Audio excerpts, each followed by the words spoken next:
شب شعری شکربار فارسی بشبه ترنمگری زبان فارسی در عرصه جهانی است، زیرا محض به طفیل برگزاری این چهاربینی دوستداران کلام بده و عموما همزبان و همزمان و هواداران شعر فارسی برابری بهره‌مند گردیدن از قرائت زیبای شاعران و راویان و شنیدن سرودهای دلنشین صنعتکاران می توانند با هم از دل صحبت کنند و کتاب‌های تازه نشر خویش را معرفی نمایند.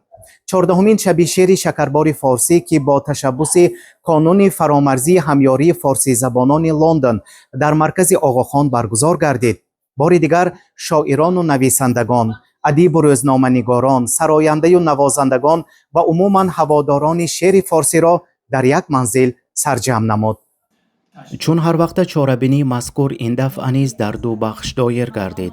سراول مسئول مرکزی آقاخان داد خدا قدمزاده حاضرین را خیر مقدم گفته درباره مرکزی آقاخان معلومات رسانید. سال آینده 50مین سالگرد تأسیس این مرکز است و خود مرکز سال 2018 بنیاد یافت که هدفش بیشتر معرفی و پژوهشی و این چنین یکی از کتابخانه‌های بزرگ در مورد آموزش تمدن اسلامی در اینجا جمع آورده شده است و حفظ شده است که بیش از 3000 نسخه دارد. سپس رونمایی کتاب ادیب معاصر فارس زبان روزنامه‌نگاری ورزیده روینی رهنوش با نام گورستان سرتپه دایر شد. آن را ژورنالیست و نطاق صاحب استعداد زیان بینا سروری نمود. در آغاز تقدیمات خود مؤلف به سخن برآمده به اشتراکداران و دستاندرکاران چهاربینی منتداری اظهار کرد. اینچنین عاید رمان گورستان سرتپه چند نکته را بررسی کرد. رمان گورستان سرتپه در واقع داستان یعنی بیشتر درون‌مایه‌اش اجتماعی هست و روایتی از زندگی مردم سرزمین‌های یا شهرستان‌های مرزی بدخشان افغانستان هست. من روی این رمان تقریبا 5 سال کار کردم، یعنی 4 سال کار کردم. بعد از 4 سال همزمان با اینی که برای دوستان اهل فن دادم که اینا نظرشان رو دوباره برای من داشته باشن، خودم روی حذف کردن حذف رمان و روی در واقع پالایش و ویرایش و ایناش کار کردم. من از دو زاویه دید و 2 تا زمان استفاده کردم به صورت پیچیده و زمان در واقع اگر اصطلاح درستی باشه چرخشی. خود رمان دردها و رنجها و تجربه های زیسته مردم سرزمین های ولسوالی های مرزی یا شهرستان های مرزی بدخشان افغانستان هست که من به نحو در رمان گورستان سرتپه به تصویر کشیدم.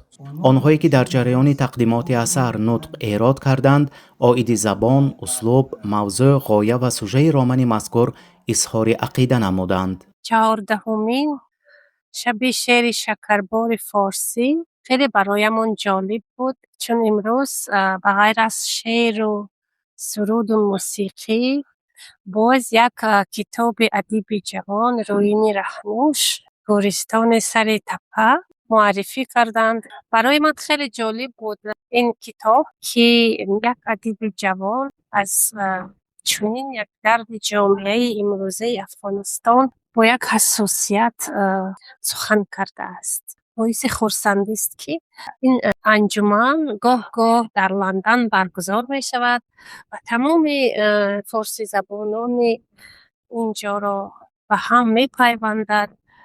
قطعی نظر از جغرافیامون این طایفه هرگز رقم ما شدنی نیست، سرما به وطن آمده گرما شدنی نیست.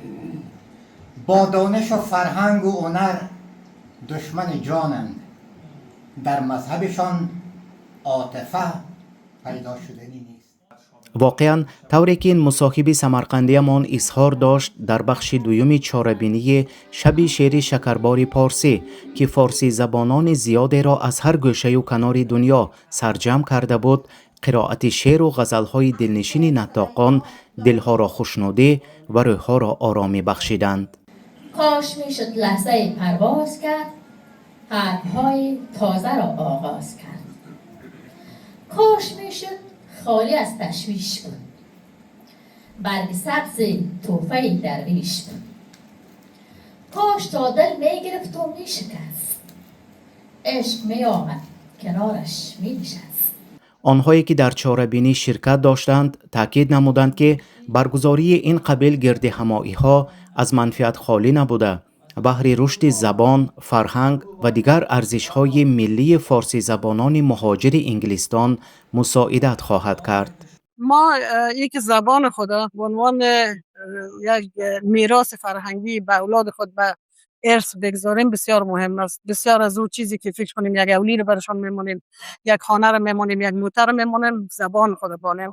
به خاطر که زبان فارسی یکی از کلاسیک ترین زبانایی است که فعلا رسمیت دارد. شما میبینید که در سازمان ملل هم برای دفاع از حقوق بشر یک شعر فارسی نصب شده. اینا ارزش‌های فرهنگی است، ارزش‌های تاریخی است، برای ما باعث افتخار ماست. ما باید بیشتر از او که جان خود حفظ میکنیم فرهنگ و زبان خود حفظ کنیم. به خاطر ازمی وظیفه هر کس است، هر فارسی زبانی که زبان خود به طفل خود منتقل کنه، خواندن و نوشتن، تا اونا محروم نشن از لذت شعر فارسی. و چنین محفل ما خیلی اهمیت داره. خیلی خیلی خیلی ارزشمند هست، به خاطر از اینکه ما میتونیم در اون منطقه‌ای که هستیم اولا یکدیگر رو پیدا کنیم، دوما کامیونیتی که ما درد مشترکی که ما داریم در جغرافیای خود میتونیم با هم دیگه شریک کنیم. ما میتونیم در مورد از اینکه زبان خود چطور منتقل کنیم به نسل‌های آینده صحبت بکنیم. به دنیا نشان بدیم به سوشال میدیا که ما هستیم، پاسبانای از این زبان هستیم و بسیار در خاتمه مسئول مرکزی آقاخان داد خدا قدمزاده همچون میزبان چاره‌بینی مهمانان را به تماشای باغ‌های مرکزی مذکور که در قبت از همه بالایی بنا زیر آسمان کشاد با اسلوب اسلامی برپا کرده شدند تکلیف کرد. اصلا پشتون هستم، پدر و مادرم پشتون است، در خانه پشتون تولد شدیم، ولی من هیچ وقت یک شعر پشتو یاد ندارم. همیشه فارسی شنیدیم، همیشه اشعار فارسی شنیدیم، همیشه به زبان زیبای فارسی ما با فارسی دری میگیم در افغانستان. با اون خاطر میگم که بهشت آنجایی است که در آن آزار نیست، کسی را با کسی کار نیست. در یک طرف دیوار باغ نوشته شدن آیت‌ها از قرآن و در طرف دیگر با خط فارسی درج گردیدن سخن‌های بزرگان فارس و تاجیک خیلی جالب بود. و اینجا یعنی که آب است، همیشه روشنایی است، آب در مرکز است و ادامه حیات بشری است و علم است و این آب همیشه جاری است و هیچگاه تمام نمیشه، یعنی که میتونید گیریم در میزنید. منظره خوش و گوارا، صدای شلدراس آب زلال فواره، دیدار دوستان همزبان فضای الهام بخشنده بود برای اهل علم و فرهنگ.